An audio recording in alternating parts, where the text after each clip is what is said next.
Hi, everyone. My name is Jennifer Ziegler. And I'm Chris Barton, and just out of the frame here is Ernie, our dog. And two of us write books for young people of all ages. And we love writing our books and we love talking about writing. And we especially love talking about writing with favorite authors, including our guest today, Stuart Gibbs. Welcome, Stuart. Hey, Stuart. Thank you for having me. So we love talking about dedications on this show. And would you mind starting us off by reading aloud the dedications in your books? Sure, right. We're kind of doing a twofer today because they're kind of linked. So because I have two books that coming out within 2 months. So the first one is Charlie Thorne and the Lost City, and this is a heavy one. This is In Memory of Suzanne, My Wonderful Wife. And then Bare Bottom, which comes out on May 11th. And this is the seventh book in the Fun Jungle series. And this is for Andrea Lee Gomez, who was there for my family when we needed her the most. Thank you. Well, let's start with the dedication with and for Charlie Thorne and the Lost City. Would you please tell us a little bit about Suzanne and Sure. about the role that she played in this book coming into existence? Right. Well, so Suzanne, my wife, who she died a little over 3 years ago. It was a huge tragedy to lose her, and she was.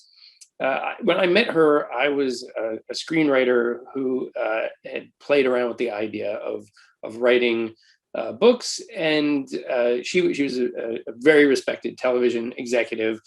I don't know if I could have become an author without her support, right? That it was sort of making a change in life and trying something new and taking a little bit of a pay cut at first to do that first book.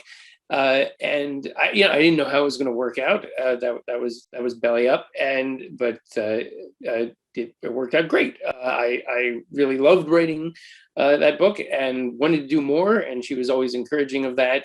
And so the Charlie Thorne series, I really wanted to go do research. It was a twofer because one of the biggest, the place I wanted to go most on Earth was the Galapagos Islands, and but we also lumped in some travel to the Amazon as well because I wanted to go do research and take my kids and do this. And it was one of those things that it turned out to be really the last big vacation that we went on. And Suzanne was actually a little worried before we went, which, thinking like, oh, this isn't going to be relaxing at all. I'm just going to be getting siphoned by mosquitoes, and it's not. And we had such a great time. And in fact, really, I think Suzanne was more adventurous than she ever realized. So she would always sort of be worried about stuff, but then she would just be so game for doing all this stuff. And really, one of my greatest memories of her from my whole life is that we were snorkeling in the Galapagos, and the sea life there, it just is not afraid of humans at all. And a sea lion just came right up to us and would look into our eyes while we were snorkeling, and then swim away, and then come back and do it again, and just kept going. And she was laughing hysterically while she was snorkeling, which is kind of hard to do. I'm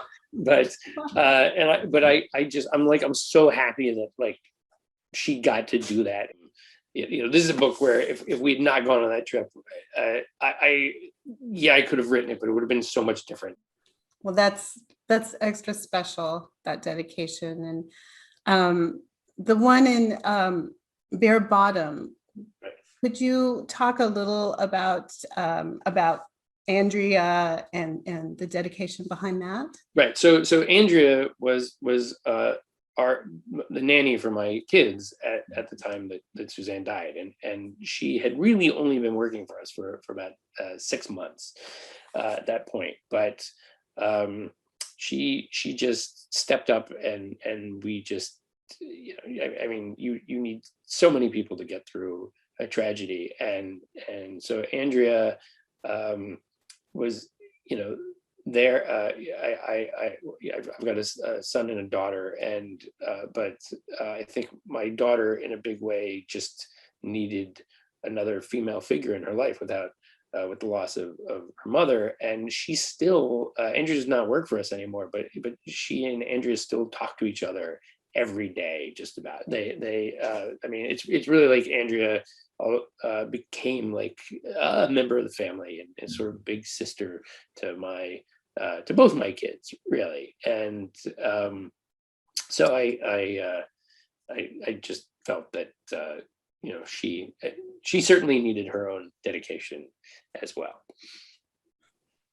When you were a kid, did you, or I guess really throughout your life as a reader, how much attention have you paid to the dedications that authors put in their books? I paid a lot of attention to them. I realized, like, later on, like, I apparently never read the acknowledgments in any book ever, because when I first started writing books, I didn't even do like acknowledgments. I was like, what are those? But to me, like, the dedication was just this incredibly powerful thing that you could do as an author, that you got to dedicate a book to somebody. And to me, that seemed like the greatest honor you could ever give anyone. Yeah, so I was just kind of always like, who are these people? They must be super important. So yeah, it's cool. I do have kids write to me every once in a while and ask me, like, who's this person that you dedicated a book to? And it's nice to be able to say, like, oh, no, right, that's my cousin.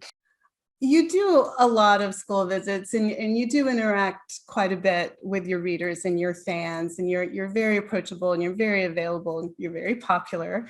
And you've been really open about what has happened to you, and you've been really open today, and thank you for sharing with us. What would you like them to know when they see you at events, as far as what is okay for them to say to you or to ask you?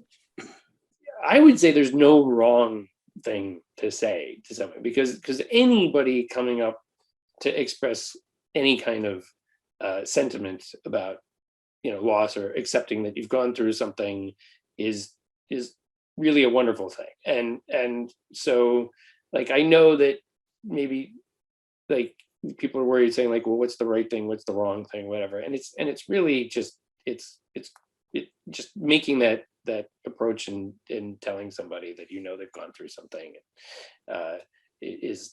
there's no wrong way to do it.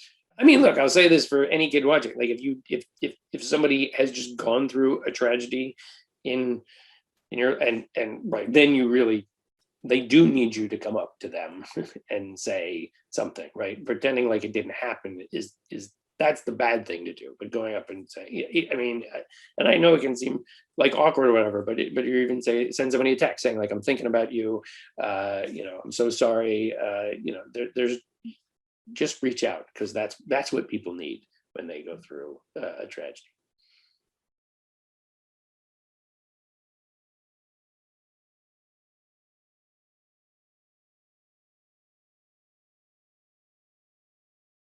I suppose I'll tell you one story, though, about dedicating books, because I did my first book to my two kids. Mm-hmm.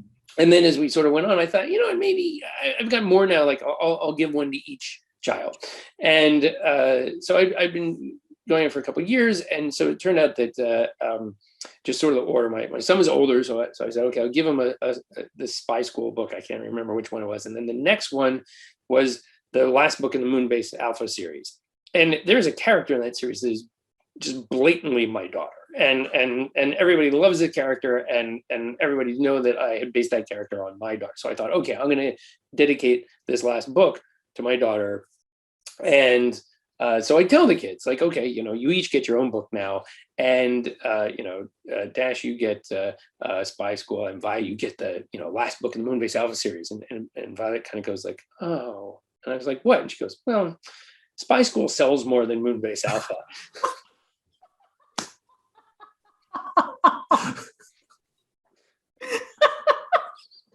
I was like, all right, yes, you're the kids of an author. Okay, right.